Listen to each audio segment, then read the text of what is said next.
오늘 우리에게 주시는 하나님의 말씀은 이사야 41장 21절에서 29절입니다. 이사야 41장 21절에서 29절, 구약 1017쪽 즈음에 있습니다.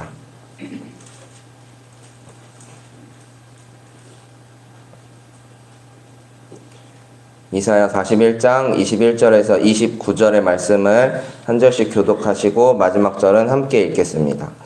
나 여호와가 말하노니 너희 우상들은 소송하라. 야곱의 왕이 말하노니 너희는 확실한 증거를 보이라. 장차 당한 일을 우리에게 진술하라. 또 이전 일이 어떠한 것도 알게 하라. 우리가 마음에 두고 그 결론을 알아보리라. 또 앞으로 올 일을 주체하느며 뒤에 올 일을 알게 하라. 그리하면 너희가 신들인 줄 우리가 알리라. 또 복을 내리든지 재난을 내리든지 하라. 우리가 함께 보고 놀라리라. 보라, 너희는 아무것도 아니며 너희 일은 헛망하며 너희를 택한 자는 가증하니라. 내가 한 사람을 일으켜 북방에서 오게 하며 내 이름을 부르는 자를 해 돋는 곳에서 오게 하였나니 그가 이르러 고관들을 석회같이 토기장이가 진흙을 밟음같이 하리니 누가 처음부터 이 일을 알게 하여 우리가 알았느냐? 누가 이전부터 알게 하여 우리가 옳다고 말하게 하였느냐? 알게 하는 자도 없고 들려주는 자도 없고 너희 말을 듣는 자도 없도다. 내가 비로소 시온에게 너희는 이제 그들을 보라 하였노라. 내가 기쁜 소식을 전할 자를 예루살렘에 주리라. 내가 본즉 한 사람도 없으며 내가 물어도 그들 가운데 한 말도 대답할 좋은 자가 없도다. 다 같이 읽겠습니다. 보라, 그들은 다 헛되며 그들의 행사는 허무하며 그들이 부어 만든 우상들은 바람이요 공허한 것 뿐이니라. 아멘. 오늘도 예배함으로 하루를 시작하는 우리에게 하나님의 은혜와 평강이 넘쳐나기를 소망합니다. 아멘. 오늘은 역사의 주관자 되시는 하나님이라는 제목으로 말씀을 전하고자 합니다. 여러분은 이사야 하면 어떤 생각이 떠오르시나요? 저는 이사야라는 말을 들었을 때 유명한 선지자, 그리고 저희가 잘 알고 있는 성경 구절이 있죠. 그가 찔림은 우리의 허물 때문이요 그가 상함은 우리의 죄악 때문이라. 이 유명한 성경 구절을 선포한 사람, 이 정도로 이해를 하고 있었습니다. 이사야서에는 유독 메시아에 대한 예언이 많이 나오고요. 예수님께서도 공생의 사역을 하시면서 이사야서의 말씀을 종종 인용하는 모습을 보이시기도 합니다. 그래서 우리는 이사야를 성경에서 중요한 인물로 인식하고 있습니다. 하지만 정작 이사야에 대해 이야기하려고 하면 간단하고 명쾌하게 설명하기가 참 어렵습니다. 이사야 선지자에 대한 설명이 어려운 이유 중 하나는 당시 역사적 상황이 매우 복잡했기 때문입니다. 이사야가 활동하던 시기에 남유다의 왕은 5명이 교체가 되었고 아수르 제국과 바벨론 제국이 패권 다툼을 벌이는 등 국내외로 정세가 매우 불안정했습니다. 이사야서의 말씀을 준비하면서 본문 말씀이 등장하는 역사적인 배경을 어디서부터 어디까지 이제 설명을 해야 하나 하는 데에 대한 고민이 있었습니다. 왜냐하면 그 이사야가 활동했던 시기에 대한 역사적인 이해가 없이는 우리가 이 본문의 말씀을 이해하기가 어렵고 또 역사를 다 설명하기에는 그 내용이 너무 방대하기 때문입니다.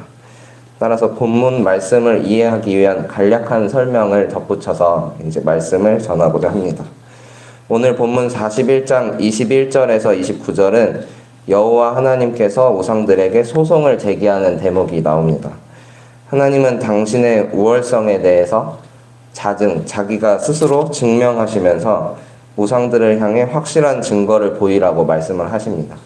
나는 이러이러하니까 너 우상아, 내가 진짜 신이라면 내 자신을 한번 증명해 보여라. 이런 식으로 말씀하신 것입니다. 본문 말씀이 등장하게 된 배경에는 유다 왕국의 멸망이 있었습니다.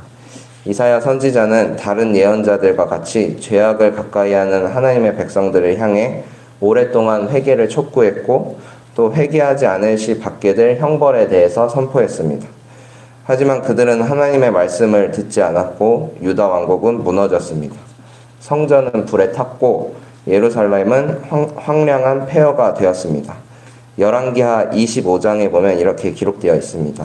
바벨론 왕의 신복 시위대장 느부사라단이 예루살렘에 이르러 여호와의 성전과 왕궁을 불사르고 예루살렘의 모든 집을 귀인의 집까지 불살랐으며 남은 자는 시위대장 느부사라단이 모두 사로잡아 가고 시위대장이 그 땅에 비천한 자를 남겨두어 포도원을 다스리는 자와 농부가 되게 하였더라. 그야말로 처참한 상황에 놓여 있습니다. 바벨론에 의해 성전과 왕궁이 불타고 성벽이 허물어졌고 유다 왕국의 백성들은 가족, 친척 그리고 이웃들과 생이별을 해야만 하는 상황에 놓이게 되었습니다.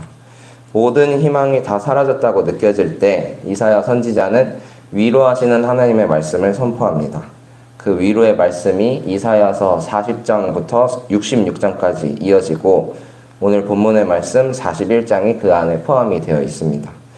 이사야서에는 회개를 촉구하는 하나님의 메시지와 그리고 심판 이후에 위로하시는 하나님의 말씀이 함께 기록되어 있습니다. 하나님은 이렇게 우리를 심판하시기도 하지만 항상 우리에게 살 길을 열어두시는 분이십니다. 우리가 잘못을 저지르면 가차없이 꾸짖으시고 하나님의 사람을 보내 회개를 촉구하시죠. 하지만 하나님은 우리를 살리시기 위해 열심을 다하시고 정하신 때에 우리가 죄악으로부터 돌아서지 않는다면 우리를 심판하기도 하십니다. 이사야서 40장 이후의 말씀을 통해 우리는 다시 희망을 볼 수가 있습니다. 죄인된 우리를 향해 회개를 촉구하시고 심판하신 하나님께서는 우리를 끝까지 사랑하셔서 다시 한번 위로의 말씀을 전하십니다. 우리를 위로하시는 하나님의 말씀 앞에 다시 일어서는 우리가 되길 소망합니다. 우리를 꾸짖으실 때에도 우리를 여전히 사랑하시는 하나님을 바라보길 원합니다. 하나님께서 자기 백성을 위로하시는 말씀이 선포된 때는 유다 왕국이 바벨론에 의해 멸망하여 철저히 절망 속에 빠져있는 순간이었습니다. 그들은 아마 자신의 죄를 뉘우치고 깨닫기보다는 하나님의 무능함을 원망하고 자신들의 처지를 비관하고 있었을 것입니다. 왜냐하면 그런 모습들이 바로 우리의 모습이기 때문입니다. 어떠한 문제 앞에서 하나님께로 시선을 맞추기보단 불평을 늘어놓을 때가 더 많죠. 그리고 하나님의 뜻을 따르지 않아 응당 그에 맞는 벌을 받는 순간에도 나의 죄과보다는 나의 아픔이 더 크게 느껴지기도 합니다. 나라가 망하고 바벨론의 압제를 받아 고통 속에 신음하고 있을 때 하나님의 백성에게 선포된 위로의 메시지는 희망의 창구이기도 했지만 받아들이기 힘든 허황된 말처럼 들렸을지도 모르겠습니다. 하지만 하나님께서는 계속해서 희망을 선포하십니다. 무너져버린 그들의 마음에 새 힘을 주십니다. 41장 10절의 말씀입니다. 두려워하지 말라. 내가 너와 함께함이라. 놀라지 말라. 나는 내 하나님이 됨이라. 내가 너를 굳세게 하리라. 참으로 너를 도와주리라. 참으로 나의 의로운 오른손으로 너를 붙들리라. 이어서 하나님은 자신을 증명하시고 우상들에게 소송을 제기하십니다. 사실 하나님의 백성들에게 가장 큰 유혹이 되었던 것은 잘 사는 나라에서 섬기는 그 민족의 신이었습니다. 원초적인 욕망을 따라서 잘 먹고 잘 살고 싶은 것이 우리들의 모습이겠죠. 이전 역사야 어찌되었든 간에 지금 잘 살고 있는 저 옆 동네 아수르 제국, 그리고 지금 우리를 지배하고 있는 저 힘 있는 나라 바벨론 제국과 같이 잘 살고 싶은 마음이 하나님의 백성들에게도 충만했습니다. 옆에 있는 사람이 부러워지면 이내 궁금해지는 건 그 사람의 믿는 구석입니다. 저 사람은 뭘 믿고 살길래 저렇게 잘 살까? 아니면은 저 사람은 뭘 따르길래 저렇게 승승장구하지? 하는 생각이 자연스럽게 스며듭니다. 하나님의 백성들도 크게 다르지 않았습니다. 아수르 제국이 섬기는 민족신, 바벨론 제국이 섬기는 민족신이 본인들이 전통적으로 믿고 따랐던 여호와 하나님보다 더욱 크고 위대한 신은 아닐까 하는 의심이 자연스럽게 스며들었습니다. 하나님은 이들의 마음을 아시고 굳건한 믿음을 주시기 위해 우상들에게 직접 소송을 제기하십니다. 만약 너희들이 참 신이라면 확실한 증거를 보여봐라 하고 말씀하십니다.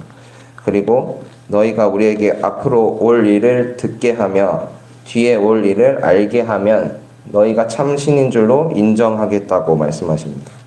그러면서 복을 내리든지 재난을 내리든지 하면 우리가 함께 보고 놀랄 것이라고 말씀을 하십니다.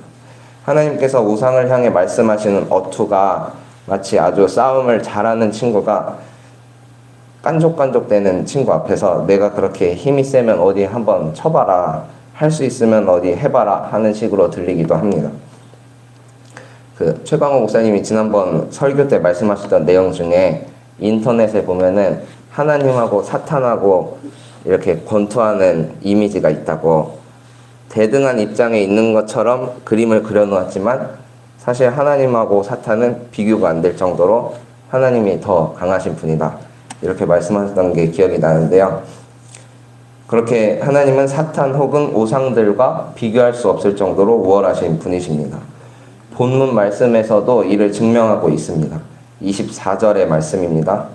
보라, 너희는 아무것도 아니며 너희 일은 허망하며 너희를 택한 자는 가증하니라. 우상은 이런 존재입니다. 아무것도 아니며 허망한 존재가 바로 우상입니다. 하나님은 자신감 넘치는 어조로 말씀을 이어가십니다. 25절에 내가 한 사람을 일으켜 북방에서 오게 하며 라고 하셨는데, 여기서 한 사람은 바사왕 고레스를 가리킵니다. 당시에는 바벨론이 유다 왕국을 다스리고 있었지만 얼마 지나지 않아 북쪽에서 남하하는 바사 왕국에 의해 바벨론은 밀려나고 맙니다. 하나님께서는 모든 것을 알고 계셨기 때문에 북방에서 오는 바사왕 고레스를 일으키셔서 고관들을 석회같이, 토기장이가 진흙을 밟음같이 할 것이라고 예언하고 계십니다. 추후 실제로 고레스 왕은 바벨론의 포로로 끌려갔던 유다 백성들이 본토로 귀환하고 성전을 재건하도록 돕는 유화 정책을 펼칩니다. 하나님의 구원 계획 안에 이방 민족의 왕이었던 고레스가 쓰임을 받은 것입니다. 이렇듯 참 신으로서 확실한 증거를 보일 수 있는 분은 하나님 뿐이십니다. 처음부터 이 일을 알고 계셨고 이 일을 알리시는 분도 하나님이셨습니다. 27절에 나오는 기쁜 소식은 바벨론 포로에서의 귀환 소식을 의미하고, 기쁜 소식을 전할 사람은 하나님이 들어쓰셨던 바사제국의 왕 고레스로 보는 것이 일반적입니다. 당시 유다 왕국이 바벨론에 의해 멸망하였을 때 그 어떤 우상도 이를 예언하지 못했고, 우상을 따르던 이와 같이 우상을 따르던 이들도 다음에 일어난 일을 알 수가 없었습니다. 참 신이신 하나님만이 모든 것을 알고 계셨습니다. 이어서 하나님은 우상은 이런 존재라고 한 번 더 강조하여 말씀을 하십니다. 29절의 말씀입니다. 보라, 그들은 다 헛되며 그들의 행사는 허무하며 그들이 부어 만든 우상들은 바람이요 공허한 것 뿐이니라. 이렇듯 우상은 헛되고 허망한 존재입니다. 우상이 헛된 존재이기 때문에 헛된 우상을 따르는 삶도 공허합니다. 하지만 하나님은 역사의 주관자가 되십니다. 모든 것을 알고 계시고 모든 것을 예비하시며 모든 것을 이루십니다. 비록 하나님의 백성이 범죄함으로 바벨론에게 고통을 당하는 결과를 맞이했지만 하나님은 선지자를 보내 끊임없이 바른 길을 선포하시고 끝내는 자기 백성을 구원하셨습니다. 역사의 주관자가 되시는 하나님은 오늘 우리에게도 말씀하십니다. 헛된 우상을 따르지 말고 오직 한 분이신 하나님을 따르라고 명하십니다. 주님의 말씀에 귀를 기울이며 우리의 죄를 회개하고 하나님만을 믿고 따르는 우리가 되길 소망합니다. 기도하시겠습니다. 하나님 아버지, 감사합니다. 역사의 주관자가